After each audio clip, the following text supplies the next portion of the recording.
Hi guys, and welcome back to my channel. We have a little update on Letitia T. Seems like she's been talking again. She's been talking and she wants to defend herself. So obviously people are getting in touch with her via video call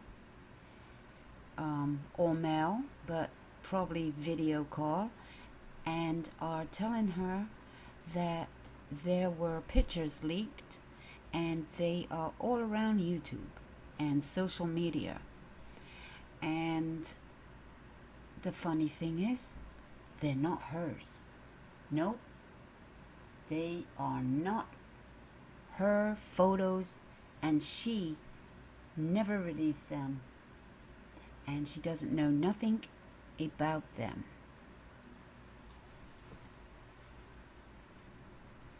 Now, we all know she's been accused of allegedly murdering her stepson, Gannon, in Colorado Springs. And she is at this time in El Paso County Jail, but she's in the hospital at the moment. She's in mental health. Yes, she's getting treatment for mental health. Now, we don't know what her defense is going to be, but she's had time to think, sit around, and communicate with her therapist, her doctors. And no doubt, she is on some kind of medication and things like that. Now, we all know what was in the affidavit. Her story, changed quite a bit, depending who she was talking to. And that was a 32-page affidavit. And we've all talked about it, some more than others. We've heard her text messages. Well, we haven't heard them. We've heard her speak. We've seen the text messages. I don't know if she's going to say that wasn't her. She was hacked or anything like that down the line. We don't know. We don't even know what her defense is going to be at this time. What can the defense lawyers do for her? What have they told her to do? What not to do? Things to say, don't reveal nothing. But apparently she's not listening, because there is a few little more details that are coming out, and this is clearly, well, I say clearly, allegedly, another story. And she has revealed that she's had time, well, she's had a chance to think more clearly while she has been behind bars. And she has had time to process how her life has been turned upside down throughout this year. Well, she says most of the year, but it's only May right now, indicating that she may be experiencing post-traumatic stress disorder. Yep, PTSD.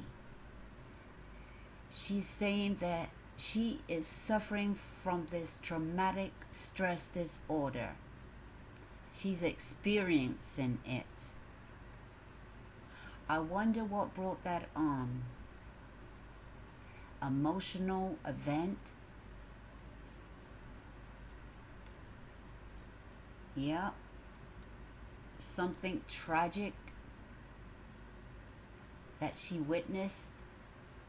Yeah. Something that she did?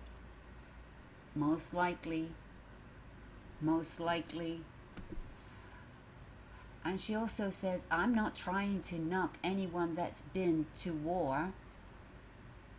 She must have heard that from somebody, you know, or anything like that.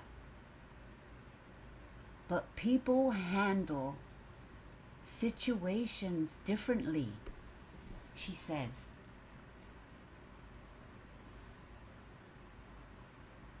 Like, you have plenty of time to sit in here and actually, like, breathe and be able to, like, process it, because I hadn't even went through the emotions of all of it yet, you know. And the emotions, you know, are being this bad person and all that, you know. She is currently being housed, as we know, at the ward section of the jail, where inmates receiving mental health services are housed. Yes, so she's getting mental health, and now we know which part she is being housed in. Of course she is. She's getting evaluated. She's getting evaluated. She's a risk to herself and others.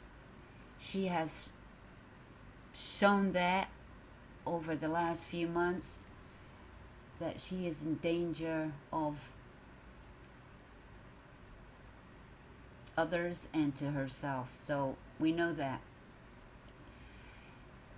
And of course, her health is private and will remain private and sealed. But we know that she's getting mental health care and treatment.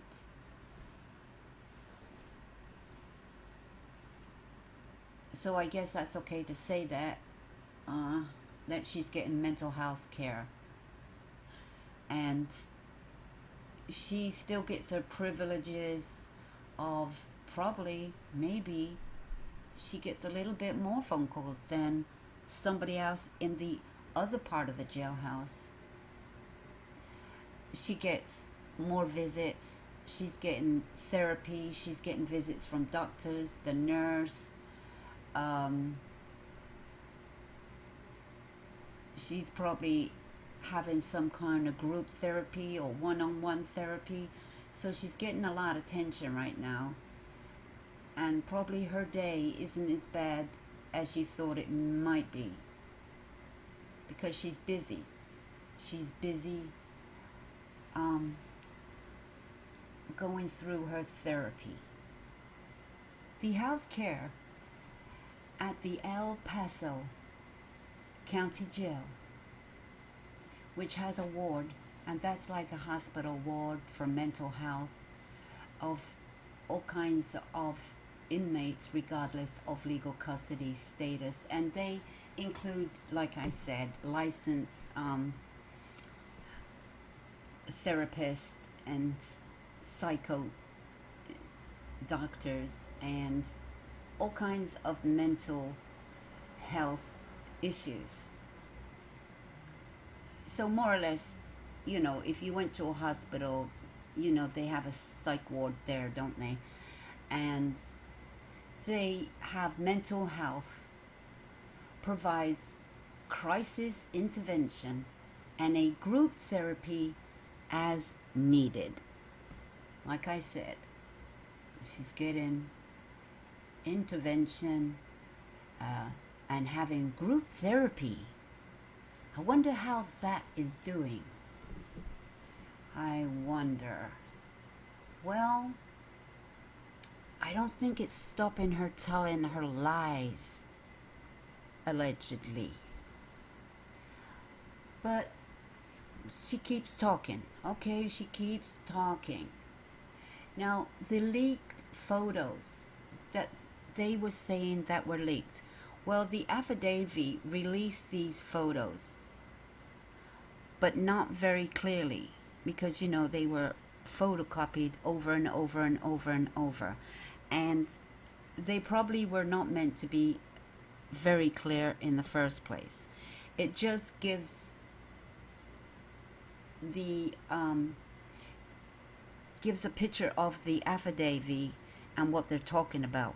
But if they to go to court, you know they will have the original photos in their original state, not tampered with, right? And wherever they got these pictures from, they say they were off her phone. They were off her phone. But now they're saying, well, now she's saying they were not hers. Not her phone. They were not taken from her phone. They're not her pictures, and she's never seen them, and she doesn't know nothing about them.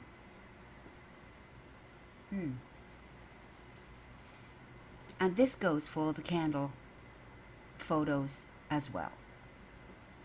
Now, this is what she does say. Number one, T says other inmates in the ward have been taking things from her, and they've been selling them on YouTube. They've been taking them from her and selling them on YouTube. But remember, she doesn't know nothing about the pictures. She doesn't know nothing about the pictures because they're not hers. She never took them, and she knows nothing about them. But she's telling Crime Online, these are the people that did a video chat with her once again. And she told them, inmates, she says inmates, not the staff or anybody like that, but inmates are taking her things and selling them. What does that mean? Are these inmates getting out? Have inmates got out in the recent, well, since she's been there? Have any inmates got out? Because that will be easily proven to the defense team, prosecutors, or anybody else involved that want to check in on that. And the police, detectives can check on that. Is that possible that that ever happened or could happen or has happened? But this is what she's saying. Okay, she's in mental health, remember. And a photo circulating on social media which appeared to be a tipped over candle with a brown substance piled on the carpet. This is what she says. So you know somebody's telling her all this in detail over a recorded video chat that she's having in the county jail. Well, that can be easily listened to because, you know, all calls are being recorded, except when you're talking to your lawyers. You know, you gotta have a little privacy there. But that's it. That's the only privacy that you'll get. And she goes on about that. And was allegedly taken in their home, in Larson Ranch home. And T says that the photo was not one of the items taken from her. She said that's not the photo that were taken from her. Well, you mean from your phone? From your phone?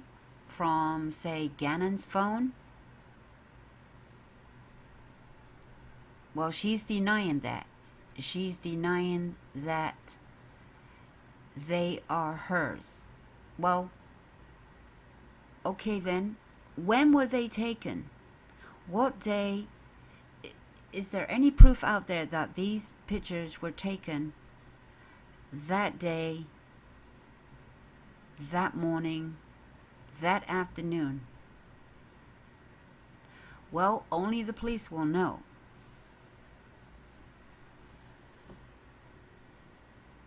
When they were actually taken. But this is what she's saying. She said it's not one of hers, that they took from her. And it's unclear where the photos originated from. But T. Stout, who offered to take a look at the photo, said she knew nothing about it. So she knows nothing about these photos, but she knows of the photos in great detail, where they are being leaked to the social media and sold on YouTube, or sold to a YouTuber. But she wanted to look at the photos. So Crime Online must have had a photo, and they showed her the photos. Now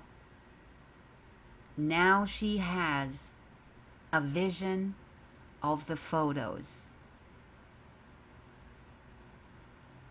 She may have not had them before, but now they've just given her some information. They've just given her some evidence to make up another story.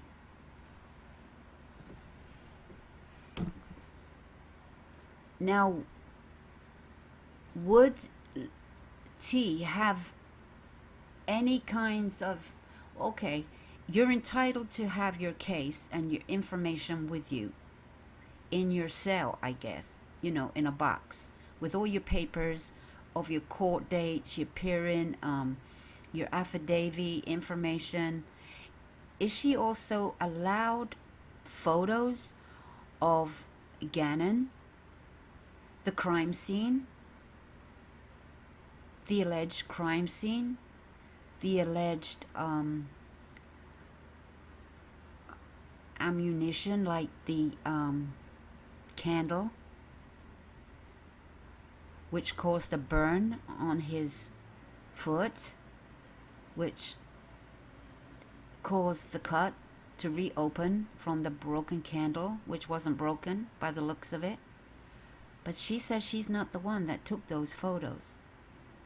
So guys, just let you know that these are not the actual photos of what happened that day with the candle. Nope. Nor is Gannon sleeping in the bed. Nope. It's not, guys, because T just told us so. Okay, guys, I understand. But this is what she's saying. Now, where do these photos come from? But now she's saying... Well, other words, what she's saying is, because she got mental health issues, it doesn't mean she's incompetent. She is denying these photos because she didn't take them, and she knows nothing about them. And so this is what she's going to say.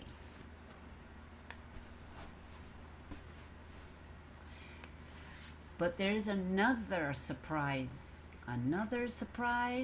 that it's just another surprise. What a surprise. Well, Crime Online spoke to, via text, to Gannon's maternal aunt. And she's been a consistent source of strength and support for Gannon and the mother and the family. And making some statements and all that. One of Stouch's aunts told Crime Online that T was once a teacher.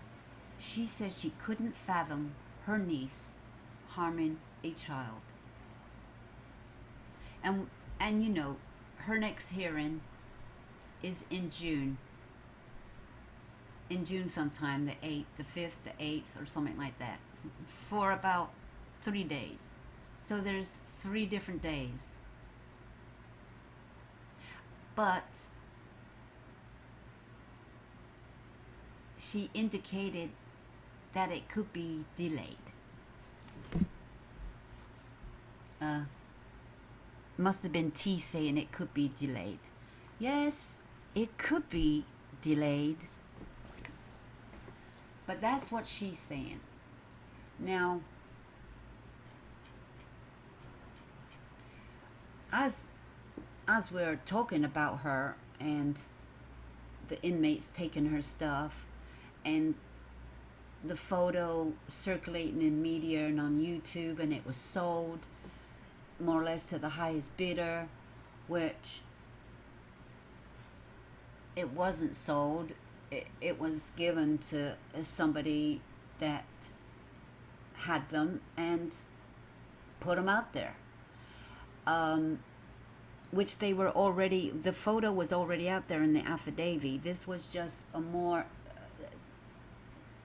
it was, you know, the actual picture. You know, maybe not the actual one, but it was a copy of the actual one, and it's not dark and copied. Where did this picture come from? Now, for this picture to be given to somebody, somebody must have had it. Somebody must have got a hold of this picture and made a copy of it, or text it to somebody, or one of the family members released it. Because this picture got to somebody.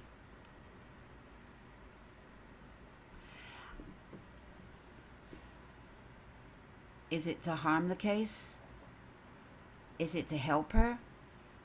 Is it to make her look like a liar? Is it to make her talk and tell more lies? What was the point of somebody giving a picture for them to release? Because they don't want to be identified, of course. But that picture could only come from a few places, a few phones. So somebody has got a hold of it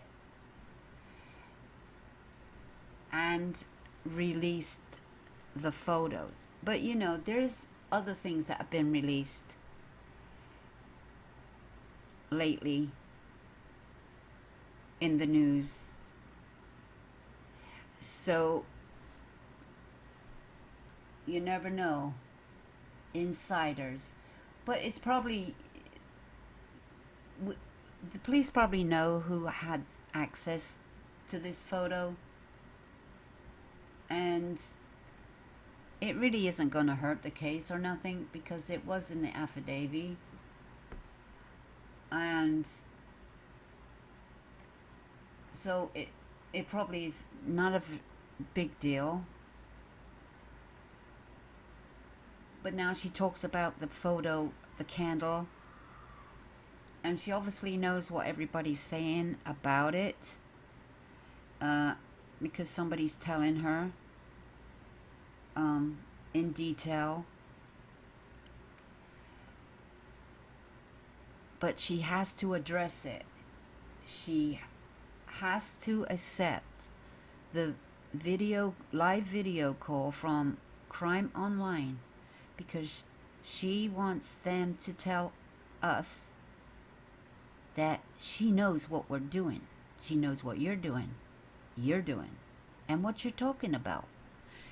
She just wanted the word out that she is trying to defend herself again against allegations, false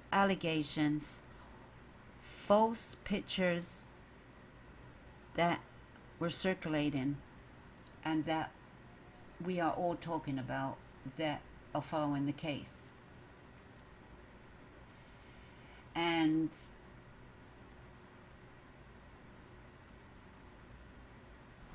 Well, of course, a lot of people that are in jail want to know if they don't have access to the outside world, like the news and stuff like that, papers, local papers.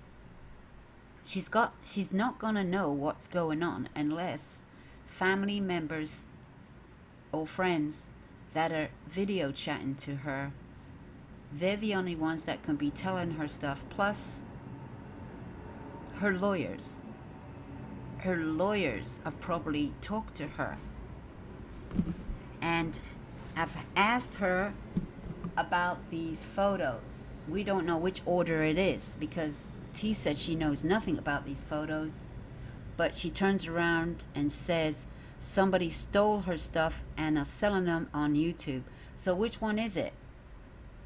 They stole your pictures that you never had in the first place, that you know nothing about.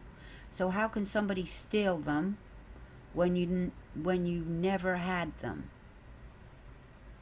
Okay, that's just another mix-up. She's getting confused again, and there's another shocker, guys. I was gonna tell you about.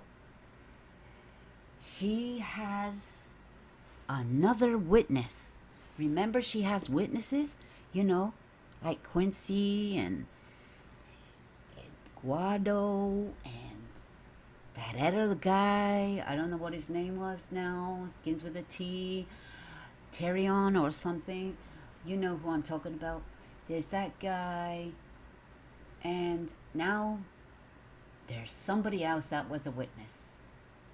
And this person has officially went on the record with her defense team. But of course, T could not elaborate on that due to the ongoing investigation. And then she says, I am innocent.